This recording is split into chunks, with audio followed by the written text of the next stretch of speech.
want to talk about the idea of getting something done quickly and how you need to get it done quickly. Many times you see when people lift heavy weights or when they throw, let's say for example, a very hard punch, the principle is the same, right? The idea is to be explosive, right? So you need to factor in or put in speed into the technique that you use. The problem is many times when people use speed, they break the technique. So if I lift, for example, a light weight on the deadlift from here, from the ground, and I lift it up, and I lift it fast, it's going to come up very fast. So my whole body is going to move fast. The problem is, if I think speed and I go to lift the heavy weights, right? I'll lift fast, but the weight is going to come up slowly. So your transitions in the lift will be slower. You understand? So which means is that if I lift a light weight fast, it's going to be up, right? Fast. But if I lift the same with the same speed, a heavy weight, it's going to come up boom, slower. So what happens is that people rush. For example, sometimes people start pulling back too quickly in the lift instead of letting the hips rise up where they need to be and then driving them forward. Instead, they won't let the hips rise enough and they start pulling back already because they think it's speed, right? So what actually has to happen is that when you do things very explosively, you need to slow down your mind. You see, it's like the Matrix. When you enter into the Matrix, someone fires the bullet, it comes very fast at you. But when your focus is so high, everything becomes very, very slow in this moment. You see? So that's exactly how it is when you're extremely focused. So when you pull that weight, boom, explode from the bottom, you have to use that slowed down mindset, right? So the way I do it is I become very fast, explosive, and I think explosive in the bottom of the lift.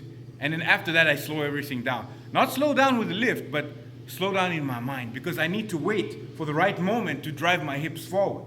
You see? If I start driving like this already, it's coming different. I break the technique.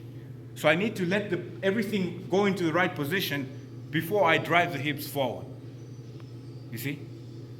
Otherwise, I may use my lower back too much and things just get out of whack, right? So when you use explosion, you need to have your mind tranquil. You need to bring it into a state where there's some serenity, some calmness within. The chaos is on the outside, on the physical. But on the inside, you have a controlled chaos. So it's like a tornado. I always think of a tornado. A tornado is so much power on the outside, but on the eye of the tornado is serenity. It's still. Just like the Matrix. The bullet comes, your focus is so high, everything slows down, and you do the movement. You see? So when you use explosion, remember another good mental cue is a rocket taking off. You see? All the explosion is at the bottom, but the rocket doesn't just shoot up. You see? It's boom and then slow. The bottom is slow, right? But then it starts gaining momentum. You see? And that's the way it's good. It's a good way to teach you to hold on, keep your lats tight, keep your abs tight. You know, keep your head in the right position.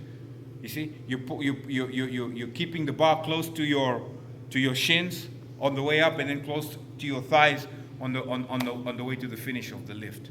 Right? For all this to happen, you know, you need to have controlled chaos. Really, that's what it is. Controlled chaos, right? So a very seasoned lifter can be calm on the inside, completely calm, right? But sometimes we need that extra emotion. Some people they are naturally just become chaotic, and some people have to do that. But just remember that speed doesn't mean you break the technique. You factor in the speed into the technique, right? And you don't think too much when you're doing the big lifting. Most of the thinking is done when you slow down the lift with the lighter weights and you're practicing your technique, most people don't practice their technique, right? They think that that's not worth anything. I'm just going to follow the program or follow, whatever program, programming you're using, to your cycle.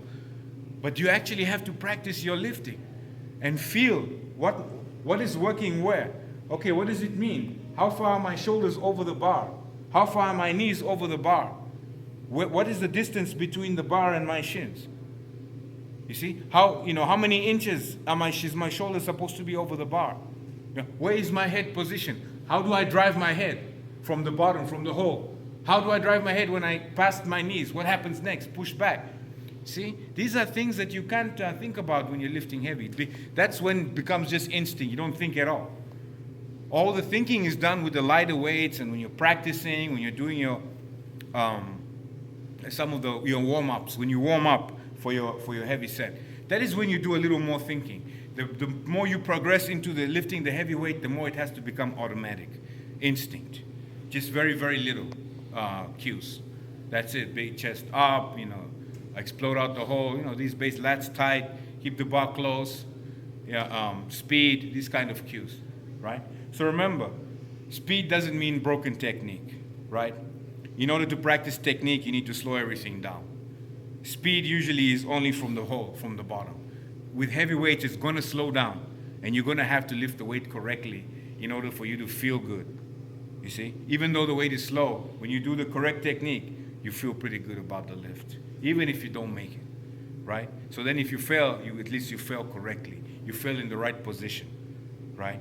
So practice your lifting and understand that speed is not just out of control. It's not just rushing everything. Oh, I'm just going to go rush it, and then go get it done.